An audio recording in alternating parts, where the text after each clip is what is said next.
kuasamu penuh mulia Yesus Tuhan semesta, Raja segala raja, selama-lamanya, Raja segala raja.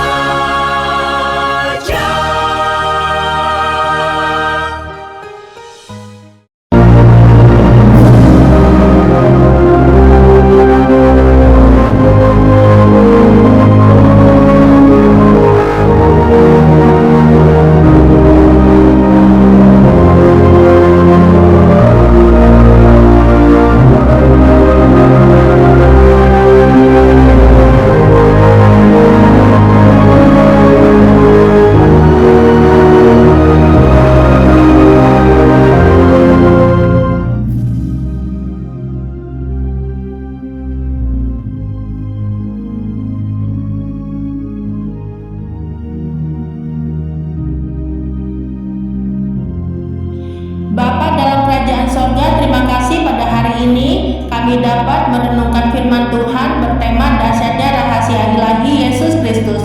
Pada hari ini episode ke-11 yaitu Sang Alfa dan Omega. Urapilah hamba-Mu yang akan menyampaikan renungan dan berkatilah juga setiap orang-orang yang mendengarkannya. Berikanlah kami roh hikmat, pengertian, takut akan Tuhan, konsentrasi, terfokus hanya kepada Tuhan Yesus Kristus, agar berkat-berkat firman Tuhan yang akan kami terima dimeteraikan kuasa Roh Kudus untuk dapat bekerja berkarya nyata bahkan melampaui akal pikiran keterbatasan kami secara manusia.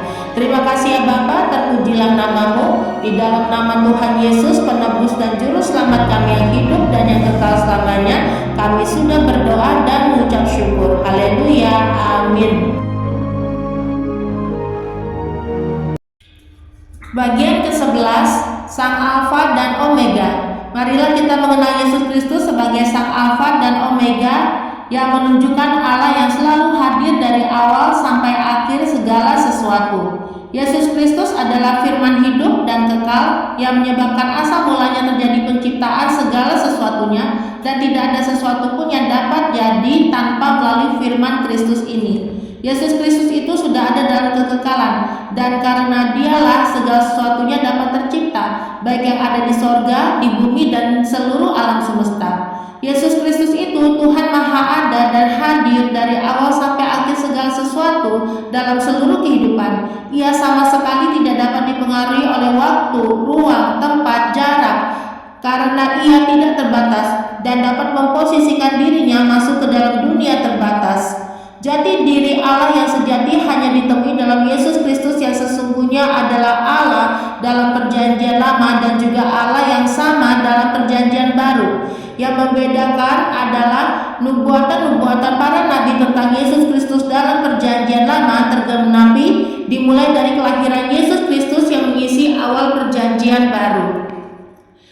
Allah Tritunggal yaitu Allah Bapa, Yesus Kristus, dan Allah Roh Kudus adalah Allah Maha Esa, di mana Allah Bapa dan Roh Kudus bersaksi tentang Yesus Kristus dalam kekekalan. Begitupun Yesus Kristus yang taat melakukan seluruh kehendak Allah Bapa dan Roh Kudus memberitakan seluruh kebenaran firman yang telah diperoleh dari Tuhan Yesus bagi kita semua sebagai umat kepunyaannya. Berita kebenaran tentang Yesus Kristus bukanlah terjadi begitu saja atau secara instan, tetapi memang sudah diberitakan sejak dahulu kala dan akan terus diberitakan bahkan termasyhur sampai selamanya, bahwa Dialah Tuhan dan tidak ada yang lainnya. Pemerintah atas seluruh dunia dipegang oleh Yesus Kristus yang adalah Tuhan sejati atas seluruh bangsa, suku, kaum, dan bahasa. Yesus Kristus akan memerintah sebagai Raja kekal dan kerajaannya tidak tergoncangkan selamanya. Dalam kitab Yesaya pasal 44 ayat 8, janganlah gentar dan janganlah takut, sebab memang dari dahulu telah kukabarkan dan kuberitahukan hal itu kepadamu. Kamulah saksi-saksiku. Adakah Allah selain daripadaku? Tidak ada gunung batu yang lain, tidak ada ku kenal. Yesus Kristus adalah Tuhan yang melakukan pekerjaan yang sempurna. Tidak ada pekerjaan firman kekal yang kembali dengan sia-sia. Tetapi apa yang telah tercantum dalam seluruh Alkitab, dari kitab Kejadian sampai kitab Wahyu, pastilah semuanya tergenapi dengan sempurna. Banyak orang Kristen bertanya, kapan tepatnya kedatangan Tuhan Yesus kedua kalinya itu? Tentunya tidak seorang pun tahu, malaikat-malaikat sorga pun tidak tahu, begitu juga anak pun tidak tahu, tetapi hanya Allah Bapa sendiri. Mengapa Yesus Kristus sebagai anak Allah tidak tahu dan hanya Allah Bapa saja yang tahu? Inilah sisi kerendahan hati dari anak Allah yang memposisikan dirinya memahami setiap kita sebagai manusia yang terbatas pengetahuannya. Dan Yesus Kristus bisa menyimpan rahasia besar hari kedatangannya yang kedua kali itu atas kehendak Allah Bapanya sendiri. Sebaiknya kita semua sadar diri akan keterbatasan dan ketidaksempurnaan kita, sehingga tidak usah tebak-tebakan tanggal, hari, tahun keberapa kira-kira Tuhan Yesus akan datang. Jika ada orang-orang yang merasa tahu kapan Tuhan Yesus akan datang, itu semua jelas omong kosong. Misalnya mereka mengatakan Yesus Kristus akan berinkarnasi lagi ke dunia, bahkan berulang-ulang kali inkarnasinya. Atau Yesus ada di sini, Yesus ada di sana, di mana-mana, di beda negara, beda tanggal, bulan, tahun. Sebenarnya mereka sedang memberitakan berita palsu tentang kedatangan Yesus Kristus kedua kalinya. Jelas sekali Alkitab mengatakan Yesus Kristus itu hanya satu kali saja inkarnasi ke dalam dunia untuk menyelesaikan tugas mulianya dengan sempurna, dan Yesus Kristus jelas akan datang sekali lagi, tetapi tidak melalui inkarnasi, melainkan Yesus Kristus datang kedua kalinya di awan-awan dan semua mata akan melihat Dia. Dalam kitab Wahyu pasal 1 ayat 7, lihatlah, Ia datang dengan awan-awan dan setiap mata akan melihat Dia, juga mereka yang telah menikam Dia, dan semua bangsa di bumi akan meratapi Dia. Ya, amin. Dia akan datang kedua kali sebagai Sang Alfa dan Omega, Tuhan Yesus penyempurna segala sesuatunya, dan semua orang yang menjadi bagian orang-orang kudusnya akan mengalami pembaharuan dalam kekekalan dan akan ditempatkan di langit dan bumi yang baru dan kota kudus Yerusalem baru. Sebab langit yang pertama dan bumi yang pertama sudah berlalu beserta ketidaksempurnaannya sudah berlalu juga. Tidak ada dalam ingatan kita lagi selamanya.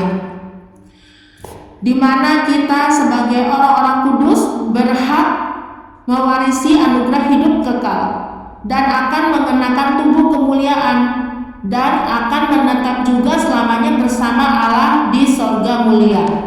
Dalam kitab Yesaya pasal 65 ayat 17, sebab sesungguhnya aku menciptakan langit yang baru dan bumi yang baru. Hal-hal yang dahulu tidak akan diingat lagi dan tidak akan timbul lagi dalam hati. Marilah saat ini kita mengenal sosok Yesus Kristus sebagai Sang Alfa dan Omega, yaitu pertama, Dia adalah Allah yang hidup dan yang kekal, telah ada sebelum segala sesuatu tercipta. Dalam kitab Yesaya pasal 44 ayat 6, beginilah firman Tuhan, Raja dan Penebus Israel, Tuhan semesta alam.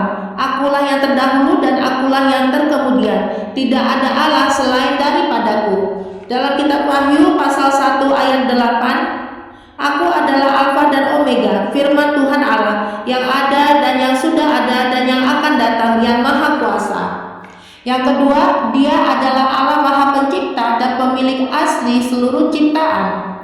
Dalam kitab Kolose pasal 1 ayat 16, karena di dalam Dialah telah diciptakan segala sesuatu yang ada di sorga dan yang ada di bumi, yang kelihatan dan yang tidak kelihatan, baik singgasana maupun kerajaan, baik pemerintah maupun penguasa. Segala sesuatu diciptakan oleh Dia dan untuk Dia. Dalam kitab Wahyu pasal 4 ayat 11, Ya Tuhan dan Allah kami, Engkau layak menerima puji-pujian dan hormat dan kuasa, sebab Engkau telah menciptakan segala sesuatu, dan oleh karena kehendak-Mu semuanya itu ada dan diciptakan. Ketiga, Dia adalah Allah yang berdaulat mutlak atas segala sesuatu dan memegang kendali atas seluruh sejarah kehidupan dari awal sampai akhir. Dalam kitab Mazmur pasal 103 ayat 19, Tuhan sudah menegakkan tahtanya di sorga dan kerajaannya berkuasa atas segala sesuatu. Dalam kitab Yesaya pasal 46 ayat 10 yang memberitahukan dari mulanya hal yang kemudian dan dari zaman purbakala apa yang belum terlaksana, yang berkata, keputusanku akan sampai dan segala kehendakku akan kulaksanakan. Yang keempat, Dia adalah Allah yang memperbarui segala sesuatunya dalam kekekalan. Langit dan bumi yang pertama akan berlalu dan akan terjadi langit dan bumi yang baru dan kota kudus Yerusalem baru. Dalam kitab Yesaya pasal 66 ayat 22, sebab sama seperti langit yang baru dan bumi yang baru yang akan kujadikan itu tinggal tetap di hadapanku, demikianlah firman Tuhan. Demikianlah keturunanmu dan namamu akan tinggal tetap. Dalam kitab Wahyu pasal 21 ayat 1 dan 2, lalu aku melihat langit yang baru dan bumi yang baru, sebab langit yang pertama dan bumi yang pertama telah berlalu dan laut pun tidak ada lagi. Dan aku melihat kota yang kudus Yerusalem yang baru turun dari sorga, dari Allah, yang berhias bagaikan pengantin perempuan yang berdandan untuk suaminya. Marilah kita semua sebagai umat pilihan Allah yang telah dikasihinya, dipilihnya, dan dikuduskannya, mau menjaga hati dan tingkah laku kehidupan kita untuk serupa karakter-karakter Tuhan Yesus. Suatu hari kelak, Tuhan Yesus akan memperbarui hidup kita dengan sempurna dalam kekekalan. Hari kemenangan di mana Tuhan Yesus akan membasuh jubah kita menjadi seputih salju dan melayakkan kita sebagai orang-orang kudusnya. Tuhan Yesus akan menjadi Allah kita dan kita akan menjadi anak-anak Allah dalam sorga. Dalam kitab Wahyu pasal 21 ayat 6 dan 7, firman-Nya lagi kepadaku, semuanya telah terjadi. Aku adalah Alfa dan Omega, yang awal dan yang akhir. Orang yang haus akan kuberi minum dengan cuma-cuma dari mata air kehidupan. Barang siapa menang, ia akan memperoleh semuanya ini, dan aku akan menjadi Allahnya dan ia akan menjadi anakku. Dalam kitab Wahyu pasal 22 ayat 13-14, aku adalah Alfa dan Omega, yang pertama dan yang terkemudian, yang awal dan yang akhir. Berbahagialah mereka yang membasuh jubahnya. Mereka akan memperoleh hak atas pohon-pohon kehidupan dan masuk melalui pintu-pintu gerbang ke dalam kota itu. Sungguh Tuhan Yesus adalah tunas dari keturunan Nabi Daud, bintang timur yang gilang gemilang, kemuliaannya bersinar selama-lamanya. Marilah kita merindukan Tuhan Yesus dan setia menantikan kedatangannya yang kedua kali, sehingga dengan iman penuh kita berkata, ya Tuhan Yesus, datanglah segera, amin. Dalam kitab Wahyu pasal 22 ayat 16, aku Yesus telah mengutus malaikatku untuk memberi kesaksian tentang semuanya ini kepadamu bagi jemaat-jemaat. Aku adalah tunas, yaitu keturunan Daud, bintang timur yang gilang gemilang. Demikianlah renungan firman pada hari ini. Marilah kita bersatu di dalam doa. Bapa dalam kerajaan sorga, terima kasih buat renungan pada hari ini. Kami boleh belajar memahami Yesus Kristus sebagai Sang Alfa dan Omega, yaitu Dia adalah Allah yang hidup dan yang kekal, Maha Pencipta, yang berdaulat mutlak dan memegang kendali atas seluruh sejarah kehidupan, yang memperbarui segala sesuatunya dalam kekekalan, di mana langit dan bumi yang pertama akan berlalu dan akan terjadi langit dan bumi yang baru dan kota kudus Yerusalem baru.